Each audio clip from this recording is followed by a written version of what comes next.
हटा दिया जाएगा।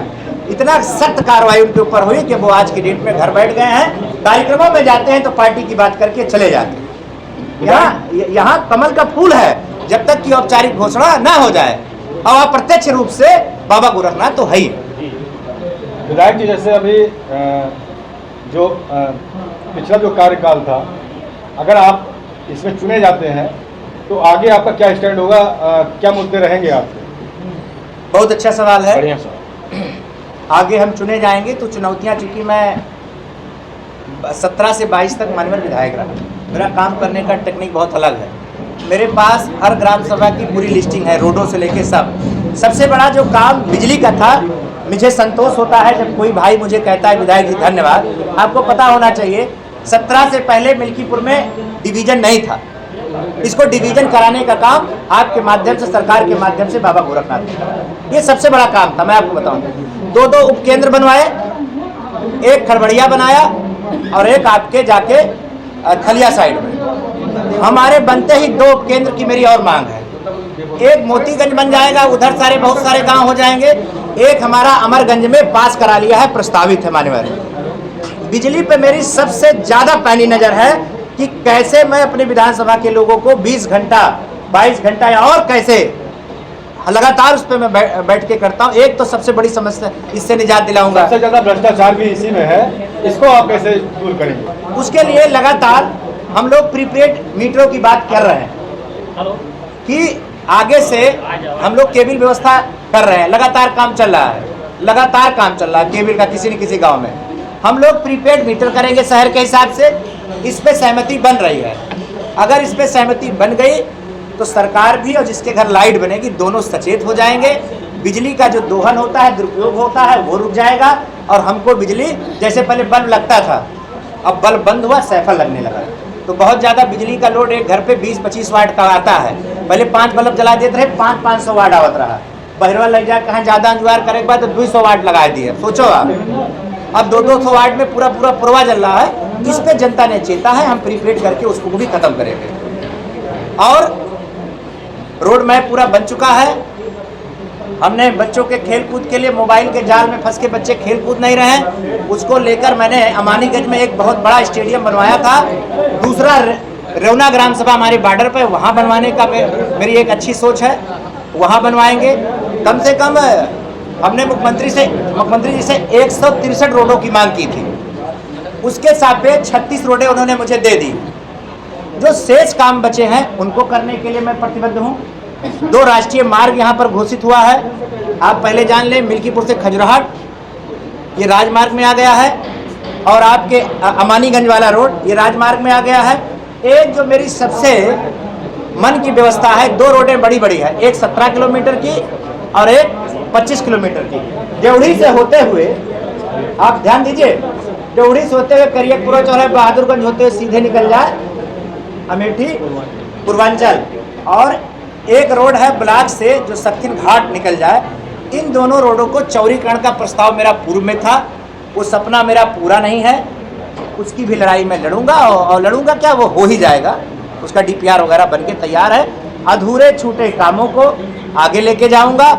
इन सब से बढ़कर किसी से मेरा दिल न दुखे, मैं बेटा और भाई बन के, सेवक बन के विधानसभा में काम करूं, ऐसा आशीर्वाद मैं भी आप लोगों से मांगता हूँ।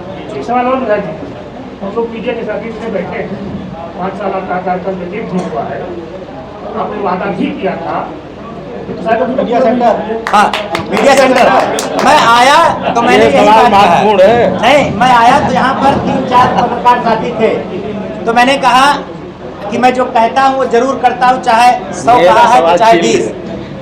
मैंने, आपको याद होगा, सिद्धनाथन की बात कही, और वो बात मेरे दिमाग में थी।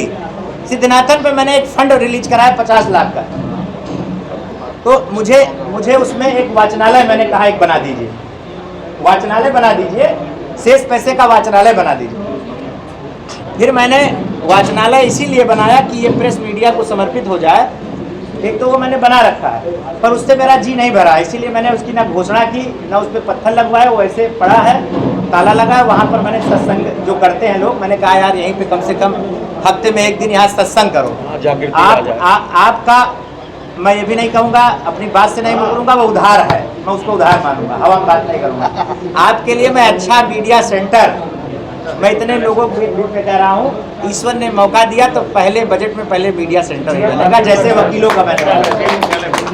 आप देखिए उस समय भी एक बहुत बड़ा संकट आया था, जमीन का संकट आ रहा था लगातार कि बने कहाँ बने, तो मैंने कहा भैया सिद्धनाथन के आसपास जमीन है, कहा वही बनवा दी, तो वो जमीन का प्रस्ताव करा लिया जाएगा।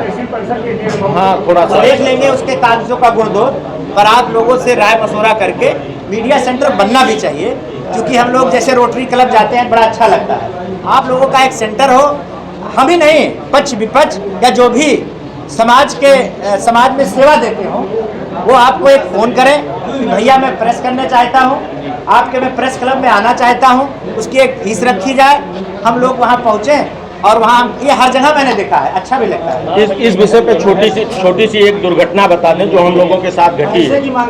एक अभी कुछ दिन पहले यहीं इनायत नगर में हम लोग एक कार्यक्रम करना चाह रहे थे, और हमारे तहसील अध्यक्ष महोदय गए थे और वहाँ उनसे पैसे की मांग की गई थी, ठीक है। तो हम ये आपका स्वागत है, आप ये कह रहे हैं, हम आपको पहले से ही धन्यवाद ज्ञापित कर रहे हैं। और कुछ सवाल आप भी करेंगे क्या? हम कुछ हम भी प्रश्न आपके माध्यम से पूछना चाहेंगे, और ये बहुत कठोर चीज मैं अपने लिए कहने जा रहा हूँ, शायद आप लोग पूछ नहीं पाए, उसको लेकर लगातार मेरे मन में पीड़ा भी है। आदित्य मिश्रा जी लखनऊ से आए, हाँ, सवाल पूछे। ये बताइए, Bharatiya Janata party double engine की बात करती है, लेकिन कानून व्यवस्था की देखा जाए तो खंडासा में कांड हुआ, आपके क्षेत्र में हुआ, मदरसा में हो जाता है, तो ऐसी क्या वजह है कि डबल इंजन भी फेल होता दिखाई दे रहा है? क्या आप घटना के बाद के रूप को नहीं देख रहे हैं सरकार के? तो आप घटना के बाद के रूप को देखिए पत्रकार महोदय, ये जब तक सृष्टि है यहाँ देव और असुर दोनों रहेंगे, जब देवताओं का प्रभाव बढ़ेगा तो असुर दब जाएंगे, तो ये देव रूपी सरकार चल रही है।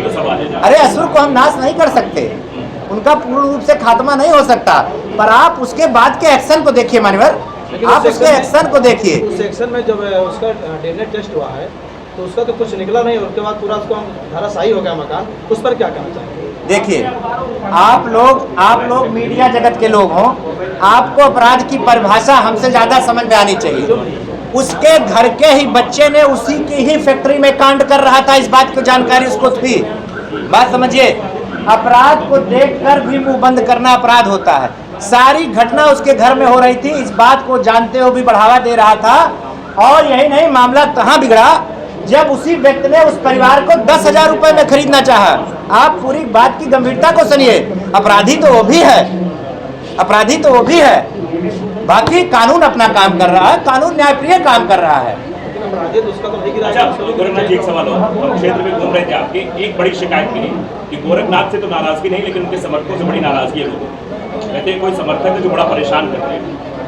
देखिए, मैं बैठा तभी मैंने कहा, एक सवाल के जवाब में, कांग्रेस के सवाल के जवाब में मैंने दे दिया इस सवाल का जवाब, कि जब आप लीडरशिप में होते हैं तो आपको बहुत कुछ सोच के चलना होगा। मैंने क्या कहा कि कुछ तो मजबूरियां रही होंगी, कोई यूं बेवफा नहीं होता, सब अच्छाई रही होती तो मैं 22 में फिर विधायक हो गया होता। मैं इस बात को स्वीकार करता हूँ। देखिए, मैं भागने वाला व्यक्ति नहीं हूँ, पर मैं आपके माध्यम से एक चीज बहुत सारे पत्रकारों से अपील करता हूँ, मेरे ऊपर देखिए, मेरा जो नेचर है, जो जानते हैं वो जानते हैं। लेकिन समस्या का उपचार हुआ कि नहीं हुआ? हो गया। उपचार नहीं होगा तो 2024 में वही होगा। नहीं, देखिए, यहाँ मैं उस पर आ रहा हूँ, पूर्ण रूप से आ रहा हूँ। उसमें 90% बातें अफवाह फैलाई गई, जैसे मैं आपके सामने बैठा हूँ और मीडिया के सामने किसी भी नेता की हिम्मत नहीं होगी बोलने, मैं बोलने जा रहा हूँ। मेरे ऊपर एक आरोप लगा कि बाबा गोरखनाथ ने 100 से ज्यादा SC/ST लगवा दिए। मैंने मीडिया बुलाई, और मैं फिर आप मीडिया बंधुओं से कहना चाहता हूँ, उत्पीड़न शब्द किसको कहते हैं पहले जान लीजिए, और मुकदमा लगवाना क्या कहते हैं। मैंने दिल्ली तक में कहा, लखनऊ तक में भी कहा, 2 उत्पीड़न का कोई मामला बता देगा तो मैं चुनाव नहीं लड़ूंगा। मैं आपके चैनल के माध्यम से कहने आया हूँ, 2 उत्पीड़न शब्द किसका कहता है? एक उत्पीड़न में अभी आप पूछ लीजिएगा, मेरी बात आ जाने दीजिए। मैं SC/ST पे, चूंकि ये सीट रिजर्व है, मैं दलित समुदाय से आता हूँ। लोग जाने बेगाने कुछ नहीं जानते पर आरोप फटाफट लगा देते हैं। आप मीडिया बंधु हैं, आप पता करिए कि फर्जी ST कहाँ लगा। मैं बहुत खुश हूँगा जब आप मुझे बताएंगे। मैं उस घर भी जाना चाहता हूँ कि आखिर क्यों, क्या कारण था। मैंने खूब जानकारी ली, अभी ऐसा कोई मामला मिला नहीं। सब यही कहते हैं कि खूब लगवाए, लगा कहाँ। मैं आप ही के माध्यम, मैंने 25,000 का इनाम भी रखा है। भाई आप किसी दलित का सर फोड़ देंगे मान्यवर, मुकदमा नहीं लगेगा क्या। मैं 10 ऐसे उदाहरण बता सकता हूँ जिसमें मुझे पंचायत के लिए बुलाया गया। मैं उस परिवार का नाम नहीं लूँगा, अभी कैमरा नीचे रखिएगा, मैं लिख के दे दूँगा, जाके पता कर लीजिएगा। जहाँ पर मैंने 20,000, 25,000, 50,000 तक दलित परिवारों को दिया कि महाराज जी आए हैं यार, हमारे बहुत प्रिय हैं, चलिए गलती हो गई होगी, इसको किसी तरीके से सुधारा जाए। ये कुवत है किसी में, ये मैंने करके दिखाया मान्यवर। और सत्ता पे रहने के बाद आप सबको खुश नहीं कर सकते, पर इस मामले में मेरी कड़ी आपत्ति है। अगर ऐसा कोई मामला है तो आप दिखाइए और मैं उसको सामना करने के लिए तैयार हूँ। मैं उसका सामना करूँगा, डट के सामना करूँगा। और जहाँ दो पक्षों की बात रह गई है, मैं सत्ता पे हूँ, आप मुझे चुनते हैं तो मैं अपने लोगों के साथ तो किसी न किसी मुद्दे पे तो खड़ा ही रहूँगा। मैं इसको ऑन पेपर भी और मीडिया के सामने भी बोलने में कोई विधायक जी जैसे मान लीजिए आप कह रहे हैं दो पक्षों की बात होती है, नहीं, SC ST पे जरूर आप देखिए।